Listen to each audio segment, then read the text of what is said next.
कहानी को पूरा समझने के लिए कहानी का पिछला भाग ज़रूर देखें। उसका लिंक मैं आपको डिस्क्रिप्शन बॉक्स में दे दूंगी और साथ में कमेंट बॉक्स में पिन भी कर दूंगी, तो आप वहां से भी जाकर देख सकते हैं। इस पार्ट के बाद कहानी बस 1 या 2 पार्ट और आएगी, लेकिन उसके लिए भी आप लोगों के सपोर्ट और प्यार की ज़रूरत है। अगर कहानी आप लोगों को नहीं पसंद आ रही है तो आप लोग बताइए, मैं कल के पार्ट में ही एंड कर दूंगी कहानी। लेकिन अगर कहानी पसंद आ रही है तो वीडियो को एक लाइक ज़रूर करिए ताकि कुछ व्यूज़ इंक्रीज हो सके। डॉक्टर धीरे धीरे अनन्या की नब्ज टटोलते हुए उसके आंखों पर टॉर्च डाले। पूरे कमरे में सन्नाटा पसरा हुआ था, हर कोई सांस रोके खड़ा था। डॉक्टर ने गहरी सांस लेते हुए कहा, चिंता मत कीजिए, इन्हें किसी बात का बहुत गहरा स्ट्रेस हुआ है जिसकी वजह से ये बेहोश हो गई हैं। मैंने इन्हें इंजेक्शन लगा दिया है और दवाइयाँ भी दे दी है। थोड़ी देर तक ये नींद जैसी अवस्था में रहेंगी ताकि दिमाग को आराम मिले और ये शांत रह सकें। आप लोग कोशिश कीजिएगा कि इन्हें अब कोई स्ट्रेस ना मिले, जितना हो सके खुश माहौल रखें। विक्रम सिंह ने डॉक्टर का हाथ पकड़ लिया, उनकी आंखों में बिनती साफ झलक रही थी। डॉक्टर साहब, मेरी बेटी को कुछ हो तो नहीं जाएगा? डॉक्टर ने उन्हें ढाढ़स बताया। नहीं, अभी कोई खतरे की बात नहीं है, लेकिन आप सबको इन्हें संभालना होगा, इनकी देखभाल, इनकी मानसिक स्थिति पर ध्यान देना होगा। ये बहुत नाजुक हालत में है। डॉक्टर चला गया, लेकिन हवेली का माहौल और भी भारी हो गया। विक्रम सिंह अनन्या के सिरहाने बैठ गए। उनकी हथेली अपनी हथेली में लेकर रोते हुए बोले, बेटा तू चिंता मत कर, तेरे पापा सब ठीक करेंगे। मैं आर्यन से बात करूंगा, उसे सच बताऊंगा, वो तुझे कभी अकेला नहीं छोड़ेगा।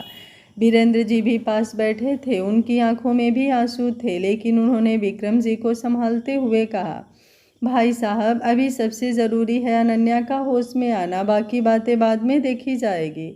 कमरा दुआओं और रुलाई से भरा हुआ था, हर किसी की आंखें बस अनन्या के शांत चेहरे पर टिकी थीं।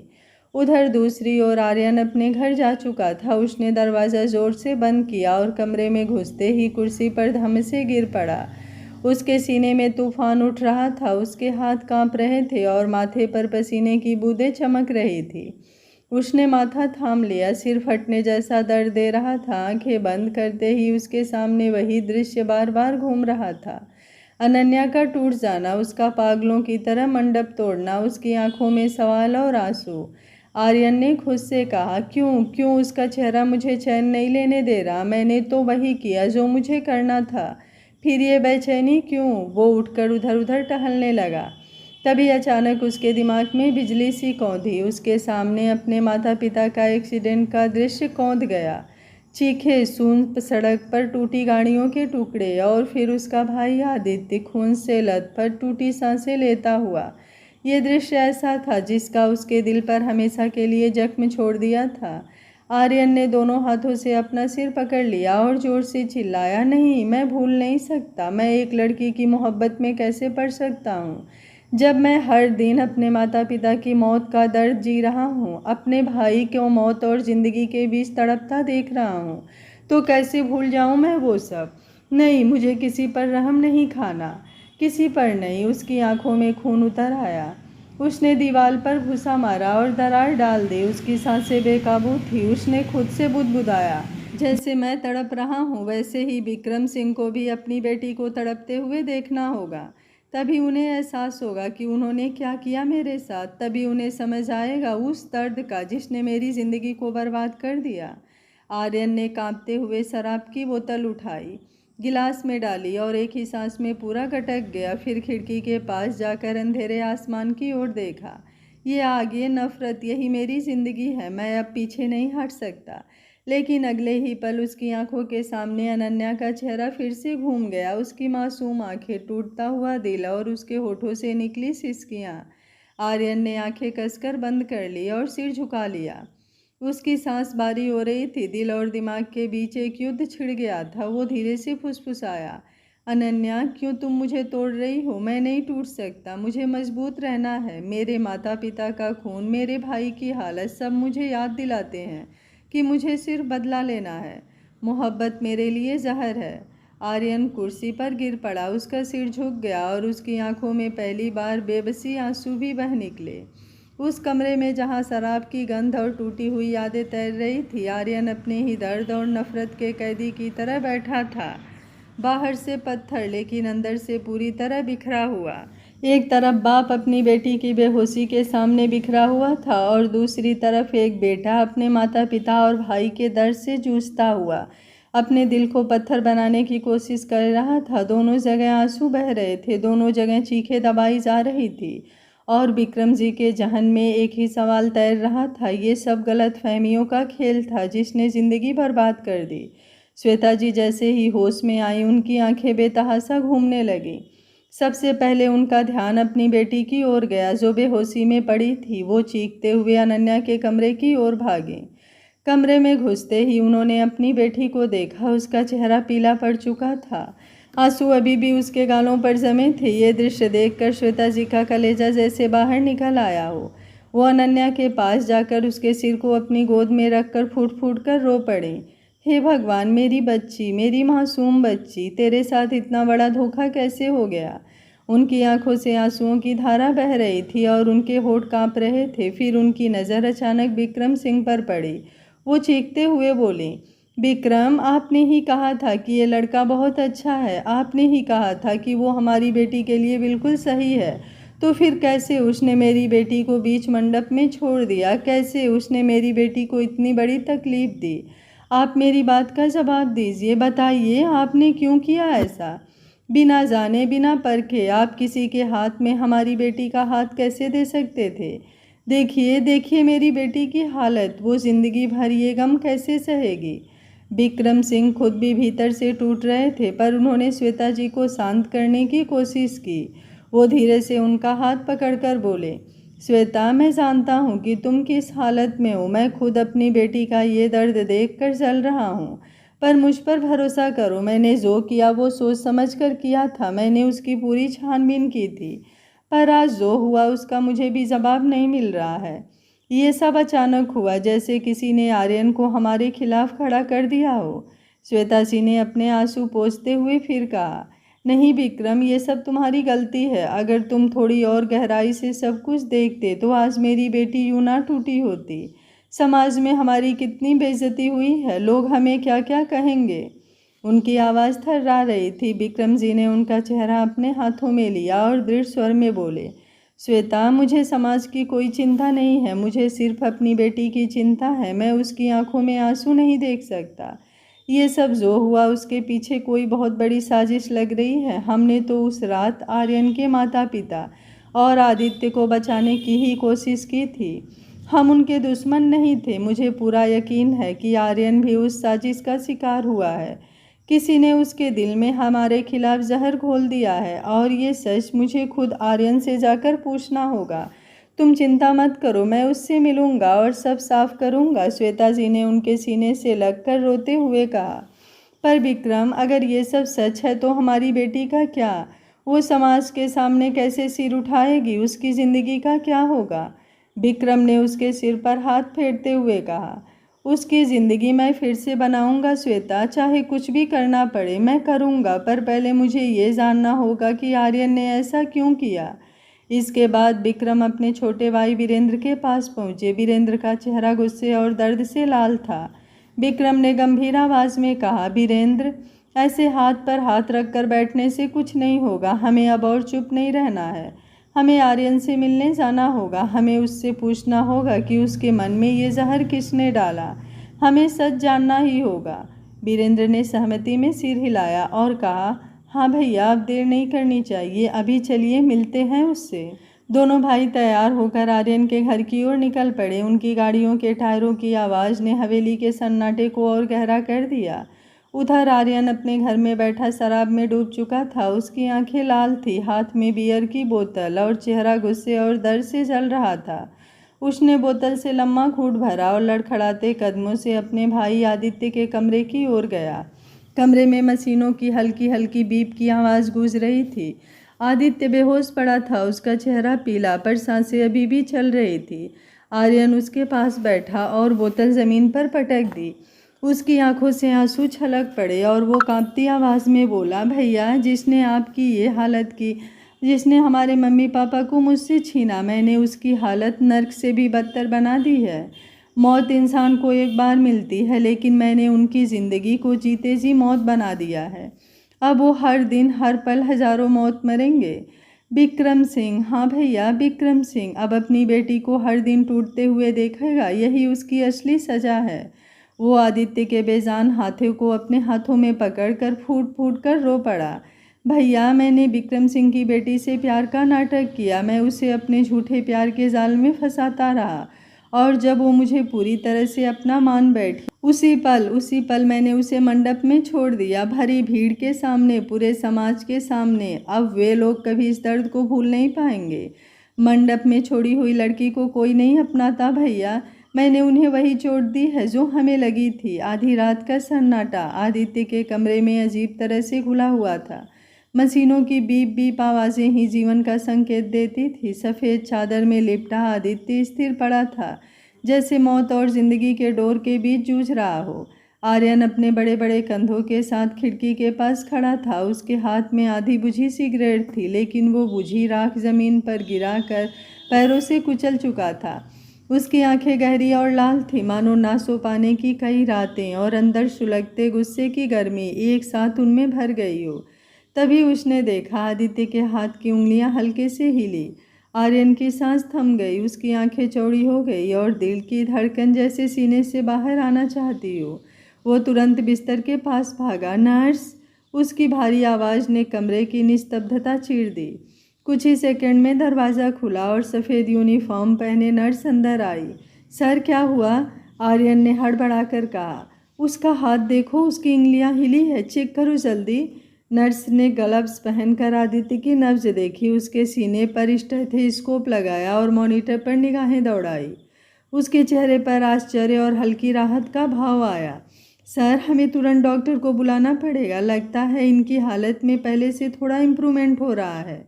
आर्यन की आंखों में हल्की चमक तैर गई। उसने बिना देर किए मोबाइल उठाया और डॉक्टर को कॉल लगा दिया। उसकी आवाज़ इस बार थोड़ी कांपी हुई थी। डॉक्टर, अभी तुरंत आ जाइए, आपको आदित्य की हालत बदल रही है। कुछ ही देर में सफ़ेद कोट पहने डॉक्टर और उनकी टीम दौड़ते हुए अंदर आई। आर्यन दरवाजे के पास हट गया, लेकिन उसकी बेचैनी और चिंता उसे कमरे के बाहर लगातार चक्कर लगाने पर मजबूर कर रही थी। वो बार बार हाथ की घड़ी देखता, एक एक मिनट उसके लिए घंटों जैसा लग रहा था। उसी समय उसके निजी बॉडीगार्ड ने आकर धीमी आवाज़ में कहा, सर, बाहर गेट पर विक्रम सिंह और उनके बड़े भाई खड़े हैं, वो आपसे मिलने आए हैं। आर्यन का चेहरा ठंडा पड़ गया, उसकी आंखों में वही कठोर ज्वाला भड़क उठी। किससे मिलने आए हैं? उसकी आवाज़ बर्फ जैसी ठंडी थी। आपसे सर, आर्यन ने होठों पर कड़वी मुस्कान लाई। जाकर कह दो आर्यन मेहरा किसी अरे गहरे से नहीं मिलता, और अगर वे हटे नहीं तो धक्के मारकर घर से बाहर निकाल दो। बॉडीगार्ड झिझका, सर, वो विक्रम सिंह हैं। आर्यन ने कड़क आवाज़ में बीच में ही काट दिया। नाम चाहे कुछ भी हो, मेरे लिए वे अब किसी भीड़ से ज़्यादा मायने नहीं रखते। उन्हें बाहर फेंक दो। बॉडीगार्ड ने सिर झुकाया और चला गया। बाहर बरामदे में विक्रम सिंह और उनके छोटे भाई वीरेंद्र खड़े थे। विक्रम के चेहरे पर चिंता की लकीरें थीं, आंखों में थकान और पश्चाताप, लेकिन गरिमा अभी भी बाकी थी। वो किसी तरह उम्मीद लिए आए थे कि शायद आर्यन उनकी बात सुन ले, लेकिन बॉडीगार्ड का जवाब उनके दिल को भेद गया। साहब का आदेश है, आप दोनों तुरंत चले जाएं, उन्हें आपसे कोई मुलाकात नहीं करनी। विक्रम के चेहरे पर शर्म और दर्द का रंग घुल गया। वीरेंद्र ने गुस्से से मुट्ठी भींची, पर दोनों समझ गए आज आर्यन किसी भी कीमत पर नरमी दिखाने वाला नहीं है। इधर अंदर डॉक्टर आदित्य को चेक कर रहे थे। मशीनों पर धड़कनों की लय पहले से थोड़ी मजबूत हो गई थी। डॉक्टर का चेहरा धीरे धीरे खिल उठा। कुछ देर बाद डॉक्टर बाहर आए, उनके चेहरे पर राहत की झलक थी। मिस्टर मेहरा, डॉक्टर ने आर्यन की ओर देखा। आर्यन फौरन सीधा खड़ा हो गया। क्या हुआ बताइए? डॉक्टर ने मुस्कुराते हुए कहा। गुड न्यूज़ है, आदित्य के शरीर में इम्प्रूवमेंट हो रहा है, उसकी नसें बेहतर रिस्पॉन्ड कर रही हैं। अब हमें लगता है कि अगर भगवान ने चाहा तो चमत्कार हो सकता है, वो होश में आ सकता है। आर्यन की आंखें भर आई, लेकिन उसने तुरंत अपनी भावनाओं को काबू किया। उसके चेहरे पर एक अजीब सी खुशी और राहत साथ साथ झलक रही थी। उसने गहरी सांस ली और हल्के से सिर हिलाया। Thank you so much doctor, आप बस उसे बचा लीजिए। डॉक्टर ने उनके कंधे पर हाथ रख कर कहा। हम पूरी कोशिश कर रहे हैं, आपको भी भरोसा रखना होगा मिस्टर आर्यन। आर्यन का चेहरा अब भी सख्त था, लेकिन आंखों में नरमी आ चुकी थी। वो धीरे से खिड़की की ओर गया और बाहर झांकने लगा। उधर गेट पर खड़े विक्रम सिंह ने ये सारी बातें बॉडीगार्ड से सुन ली थी। उन्हें इस बात ने और भी तोड़ दिया कि जिस इंसान को उन्होंने कभी अपना होने की दुआ मांगी थी, वही आज उन्हें ठुकरा कर बेइज्जत कर रहा है। आर्यन ने हालांकि सीधे उनका सामना नहीं किया, लेकिन उसकी आवाज़ और फैसले ने उन्हें भीतर तक हिला दिया। उनकी आंखों से आंसू निकल पड़े। विक्रम सिंह कमज़ोर नहीं थे, लेकिन ये एक बाप की बेबसी थी। रात गहरी हो चुकी थी। हवेली के बड़े दरवाजे खुलने की आवाज़ सुनते ही भीतर बैठे सबके कान खड़े हो गए। हाल में दादी और श्वेता जी सोफे पर बैठे विक्रम और वीरेंद्र का इंतजार कर रही थी। दादी की आंखों में चिंता की गहरी रेखाएं थी, जबकि श्वेता जी बार बार दरवाजे की ओर नज़र उठाकर देख रही थी। विक्रम सिंह जैसे ही भीतर आए, उनके कदमों में भारीपन और चेहरे पर गहरी निराशा साफ झलक रही थी। उन्होंने बिना किसी से कुछ कहे अपनी पगड़ी उतारी और सीधे सोफे पर आकर धम्म से बैठ गए। सिर दोनों हाथों के बीच झुका दिया और एक गहरी सांस छोड़ी। हाल में अचानक सन्नाटा छा गया। श्वेता जी की नज़रें अनायास ही वीरेंद्र की ओर उठी। उनके मन में सवाल था, पर शब्द नहीं निकल पाए। वीरेंद्र ने चुप्पी तोड़ी। उनकी आवाज़ में तल्खी थी। भाभी जी, वो लड़का आर्यन बेहद बदतमीज़ और बिगड़ा हुआ है। उसे किसी की इज्जत, किसी के दुख सुख, किसी के आंसुओं से कोई मतलब ही नहीं है। हमने सोचा था कि शायद हालात को समझेगा, मगर नहीं। वो तो अपनी ही दुनिया में खोया बैठा है। हमें वहाँ से धक्के मारकर निकलवा दिया। विक्रम भैया से इस तरह बात की जैसे वो कोई अनजान राहगीर हो। शब्द कमरे में घुस गए। दादी ने आत्मविश्वास से विक्रम की ओर देखा। उनकी आंखों में पीड़ा थी, पर उन्होंने चुप्पी साधे रखी। इसी बीच सीढ़ियों के पास एक धीमी आहट हुई। अनन्या कमरे से बाहर निकली। उसका चेहरा अभी भी फीका था। आंखों के नीचे काले घेरे थे, पर कान पूरी तरह सजग थे। उसने दरवाजे तक पहुंचकर सब कुछ सुन लिया था। वीरेंद्र की कड़वी बातें और आर्यन का उसके पिता को बेइज्जत कर बाहर निकालना। उसके भीतर जैसे कुछ टूट गया। उसके दिल में जो मोहब्बत अब तक आर्यन के लिए थी, वो मोहब्बत अचानक जलने लगी, नफरत की आग में। आंखों में आंसू थे, पर होठों पर कसम की तरह कसाव। उसने मन ही मन कहा, मैंने तुमसे कितना प्यार किया आर्यन। अपनी हर सांस तुम्हारे नाम की थी, और तुमने मेरे पापा की ये बेइज्जती की। आज तुमने मेरा भरोसा तोड़ दिया। अब तुम देखोगे मेरा वो रूप जो शायद तुमने कभी सोचा भी नहीं होगा। तुम्हें लगा तुम खेलोगे हमारे जज्बात से। नहीं, अब मैं तुम्हें उसी दर्द का स्वाद चखाऊंगी। अब मेरे दिल में तुम्हारे लिए सिर्फ नफरत बची है। अनन्या धीरे से पीछे हट गई ताकि कोई उसकी हालत ना देख पाए, पर उसके भीतर एक तूफान उठ चुका था। अगली सुबह हवेली का आंगन सुबह की हल्की धूप से चमक रहा था। नौकर चाकर इधर उधर भाग दौड़ कर रहे थे। नाश्ते की टेबल पर दादी और श्वेता जी बैठी थी। विक्रम सिंह अपने हाथ में अखबार लिए बैठे थे। जैसे ही उनकी नज़र अखबार की सुर्खियों पर पड़ी, उनके चेहरे के रंग उड़ गए। कागज़ कांपने लगा। उन्होंने धड़ाम से अखबार मेज पर पटका। बड़ी बड़ी हेडलाइन छपी थी, शादी में हुआ बड़ा तमाशा, मंडप में दुल्हन को छोड़कर चला गया दूल्हा, सिंह परिवार की इज्जत सरेआम नीलाम। अखबारों में तस्वीरें भी थी, मंडप का दृश्य, लोगों की भीड़ और बीच में अधूरी सजावट। विक्रम सिंह की आंखें डबडबा गई। उन्होंने दोनों हाथों से सिर पकड़ लिया। सोफे पर धम्म से गिर पड़े। मुंह से शब्द नहीं निकल रहे थे। हमने क्या सोचा था और क्या हो गया। हमारी बेटी का नाम, हमारा खानदान, सब इज्जत खराब हो गई। श्वेता जी की आंखों से भी आंसू छलक पड़े। उन्होंने कहा, लोग हमें ताने देंगे विक्रम, मोहल्लों में, रिश्तेदारों में, सब जगह हमारी बदनामी होगी। कोई सोचेगा भी नहीं कि सच क्या है। सब लोग तो यही कहेंगे ना कि लड़की में ही कोई कमी होगी। दादी ने अपनी छड़ी थाम ली और भारी आवाज़ में बोली, आर्यन मेहरा ने हमें सबके सामने बेइज्जत किया है। अब जो हुआ है उसे बदला ही मिटा सकता है, पर सबसे पहले हमें अपनी अनन्या को संभालना होगा। कमरा गहरे सन्नाटे में डूब गया और इसी सन्नाटे में सीढ़ियों पर खड़ी अनन्या की आंखें कठोर हो चुकी थी। उसके चेहरे पर आंसू सूख गए थे और उनमें एक अजीब सी ठंडी चमक थी। सुबह की धूप हवेली के आंगन में फैल चुकी थी। सब लोग अभी भी पिछली रात की घटनाओं के बोझ से दबे हुए थे। टेबल पर नाश्ता सजा था, लेकिन किसी के गले से निवाला नीचे उतर नहीं रहा था।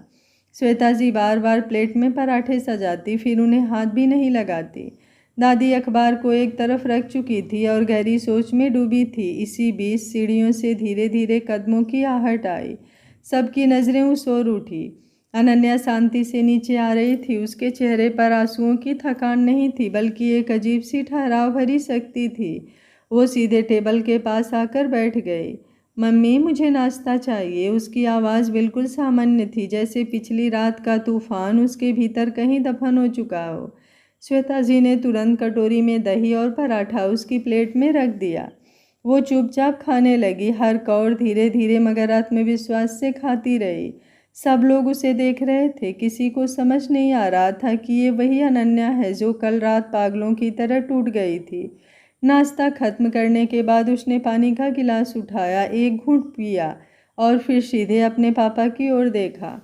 पापा, विक्रम सिंह के दिल की धड़कन तेज हो गई। उन्होंने कांपती आवाज़ में कहा, हाँ बेटा। अनन्या की आवाज़ स्थिर थी। मैं एक बार आर्यन मेहरा से मिलना चाहती हूँ। ब्रेकफास्ट टेबल पर अचानक सन्नाटा छा गया। विक्रम सिंह की आंखें फैल गई। उन्होंने तुरंत मना करने के अंदाज में सिर हिलाया। नहीं अनन्या, बिल्कुल नहीं। वो लड़का तुम्हें और भी चोट पहुंचाएगा। मैं नहीं चाहता कि वो तुम्हारी आंखों में दोबारा आंसू ले आए। मुझे डर है कि वो तुम्हें भी बेइज्जत करेगा, जिस तरह उसने हम सबको किया। अनन्या ने हल्की मुस्कान दी, मगर वो मुस्कान दर्द से भीगी हुई थी। पापा, आपकी बेटी मासूम है, लेकिन मजबूर नहीं। आपने मुझे हमेशा सिखाया है कि सच्चाई का सामना करना चाहिए। कल रात मैंने जितना रोना था रो लिया। अब आंसू खत्म हो चुके हैं पापा। उसने गहरी सांस लिया और आगे बोली, आपने मुझे इतना प्यार दिया है कि मुझे किसी और के प्यार की ज़रूरत ही नहीं है। मैं टूटी नहीं हूँ पापा, मैं बस उससे कुछ सवाल करना चाहती हूँ। अपने टूटे हुए दिल का हिसाब नहीं लेना है, बस ये जानना है कि उसने ऐसा क्यों किया। श्वेता जी की आंखें भर आई। उन्होंने धीरे से कहा, बेटा, औरत का दिल तो कांच की तरह होता है, एक बार टूट जाए तो। अनन्या ने तुरंत अपने माँ की बात काटी। नहीं माँ, आपका कहना सही है, लेकिन मुझे टूट कर ज़िंदगी नहीं गुजारनी। मुझे जीना है और जीने के लिए मुझे अपनी सच्चाई जाननी होगी। फिर उसने सीधे अपने पापा की आंखों में देखा। पापा, आप हमेशा याद रखिएगा, आपकी बेटी कमज़ोर नहीं है। चाहे लोग कुछ भी कहें, मैं कमज़ोर नहीं पड़ूंगी। मैं सिर्फ आर्यन से सवाल करना चाहती हूँ, बस।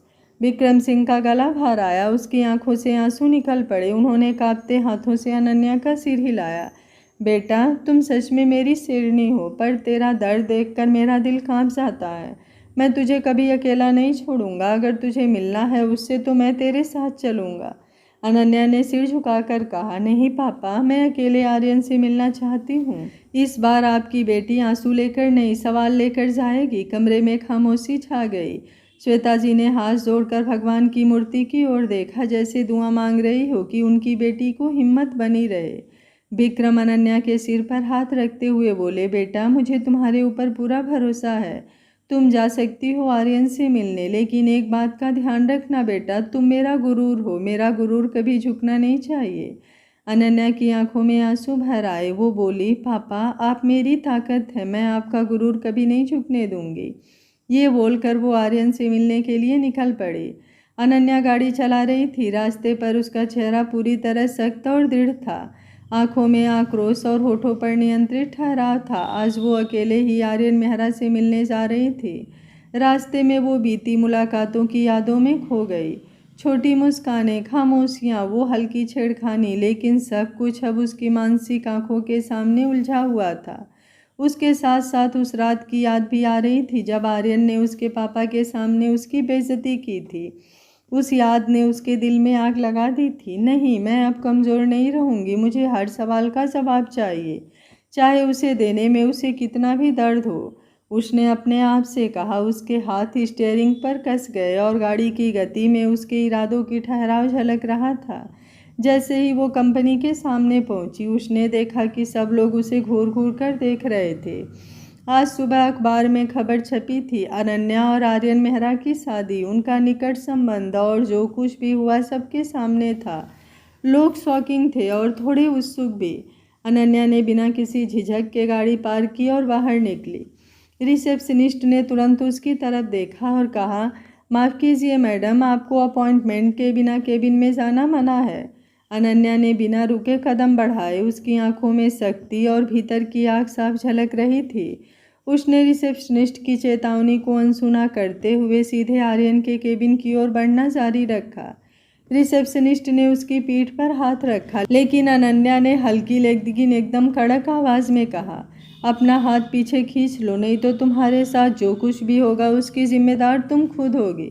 रिसेप्शनिस्ट थोड़ा हिचकिचाई, फिर पीछे पीछे आते हुए किसी तरह आर्यन के केबिन को खोलते ही बोली, सर, मैंने इन्हें रोकने की कोशिश की लेकिन वो नहीं रुकी। आर्यन ने सिर हिलाया, हाथ से संकेत दिया, रिसेप्शनिस्ट को बाहर जाने को कहा।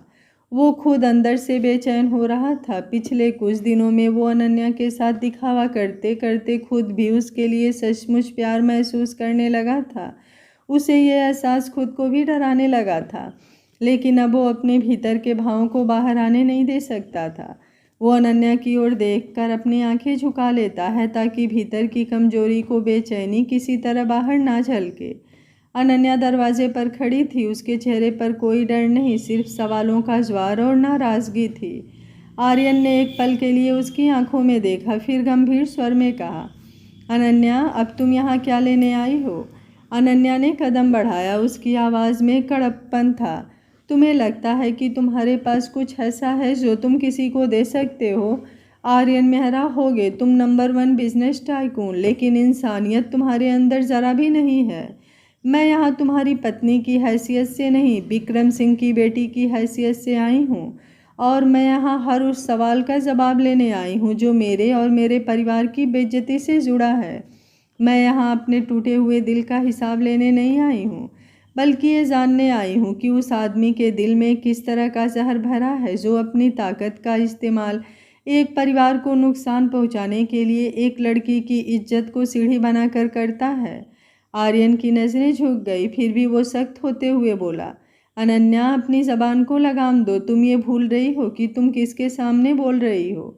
अनन्या अपने चेहरे पर एक गहरी मुस्कान लाते हुए बोली, बिल्कुल भी नहीं, मुझे बिल्कुल याद है। मैं एक ऐसे नामर्द के सामने बोल रही हूँ जिसने अपना और अपने परिवार की मौत का बदला लेने के लिए एक लड़की को इस्तेमाल किया। मुझे तो हैरानी होती है कि तुम नंबर 1 बिजनेस टाइकून कैसे बन गए। जरूर इसके लिए भी तुमने किसी लड़की का सहारा लिया होगा। आर्यन गुस्से से चिल्लाते हुए बोला, अनन्या, मेरी काबिलियत पर उंगली उठाने का हक मैंने किसी को नहीं दिया है। अनन्या की आंखें में गुस्से की ज्वार जल रही थी। उसने कहा, और मेरे पापा की बेइज्जती करने का हक भी मैंने किसी को नहीं दिया है। आर्यन मेहरा, मेरे पापा कभी भी कोई गलत काम नहीं कर सकते, मैं ये अच्छी तरह से जानती हूँ, लेकिन मैं तुम्हें किसी तरह की सफाई देने नहीं आई हूँ। जो इंसान अपने गुस्से और बदले के लिए किसी लड़की को हथियार बनाता है, उसके जैसा गिरा हुआ इंसान कोई हो ही नहीं सकता, और ये मैं जान चुकी हूँ। तुम्हारे पापा गलत काम नहीं कर सकते। हाँ, तुम्हारे पापा गलत काम नहीं कर सकते क्योंकि तुम्हारे पापा ने तुमसे सच्चाई छुपाई है। मेरे भाई को आगे बढ़ते देख तुम्हारे पापा ने मेरे परिवार की हत्या की साजिश रची थी, जिसमें मेरे माता पिता चल बसे, और मेरा भाई आज मेरे सामने बेड पर है और मैं रोज़ मौत से जूझते उसे देखता हूँ। तुम सोच सकती हो मेरे दिल पर क्या बीतती है। मेरे जान से प्यारे भाई को मैं रोज़ तड़पते देखता हूँ। उस रात के गवाह हैं मेरे मामा, जिन्होंने मेरे भाई को बचाया, नहीं तो तुम्हारे पापा मेरे भाई को भी मुझसे छीन लेना चाहते थे। पुलिस केस को भी उन्होंने पैसे देकर बंद करवा दिया था, और फिर जब मैं आया तो मुझे इन सारी बातों का पता चला। मैंने उसी पल सोच लिया था कि विक्रम सिंह को ऐसी चोट दूंगा जो वो जिंदगी भर नहीं भूल पाएगा। अनन्या मुस्कुराती हुई बोली, और उस चोट के लिए तुमने मुझे इस्तेमाल किया। बहुत अच्छा किया तुमने आर्यन मेहरा, मेरा इंसानियत पर से भरोसा उठा दिया। एक मासूम लड़की को सख्त बनने पर मजबूर किया, जिसके दिल में लोगों के लिए सिर्फ भावनाएं थी, उसके दिल को तुमने नफरत से भर दिया। बस भगवान से इतनी प्रार्थना करूंगी तुम्हें सच्चाई पता चले और तुम गिड़गिड़ाते हुए मेरे सामने आओ। लेकिन उस दिन मैं तुम्हें एहसास दिलाऊंगी जो तुमने शब्द कहे थे, विक्रम सिंह की बेटी को तुम अपने पैरों की धूल भी नहीं बनाना चाहते हो, तो उसे माथे पर क्या ही सजाओगे। एक दिन इसी लड़की के सामने अगर तुमने अपनी मोहब्बत की भीख ना मांगी तो मैं भी अनन्या सिंह नहीं। उसकी बातों में जो तड़प और दर्द था आर्यन को हिलाकर रख दिया। मेरे पापा मेरे गुरूर है, वो कभी भी आगे बढ़ाने के लिए किसी मासूम का सहारा नहीं ले सकते। वो तुम्हारी तरह गिरे हुए और कमज़ोर बिल्कुल भी नहीं है। मुझे तो खुद से ही घिन आ रही है कि मैं ऐसे इंसान से मोहब्बत कैसे कर सकती हूँ जो इतना कमज़ोर है। कभी मेरे सामने मत आना आर्यन मेहरा, कभी नहीं। देख लो, तुम ना मेरे गले में मंगलसूत्र है ना मेरे मांग में सिंदूर है, क्योंकि मैं इस छलावे की शादी को नहीं मानती हूँ, जिस शादी की बुनियाद ही सिर्फ धोखे पर रखी गई हो। उस शादी को ये अनन्या सिंह ठाकुर नहीं मानती। ये बोलकर अनन्या ने उसके पहनाए हुए मंगलसूत्र को अपने पर्स में से निकाला और उसके हाथ को फैलाकर उसमें रख दिया और बोला, ये अपनी धरोहर आप अपने पास रखिए। जिस कमज़ोर और मासूम अनन्या सिंह को आप जानते थे, उस अनन्या सिंह को आपने मार दिया, और ये अनन्या सिंह अपने बाप की इज्जत पर उंगली उठाने वाले को कभी माफ़ नहीं करेगी। ये बोलकर अनन्या चली गई और आर्यन वहीं जड़ बनकर खड़ा रह गया। आज का पार्ट आप लोगों को कैसा लगा कमेंट बॉक्स में अपनी राय ज़रूर दीजिएगा। अगर कहानी अच्छी लग रही होगी तो वीडियो को एक लाइक ज़रूर करिएगा। उम्मीद करती हूँ आप लोग कहानी को एंजॉय कर रहे होंगे। Thank you for watching. मिलते हैं कहानी के अगले भाग में।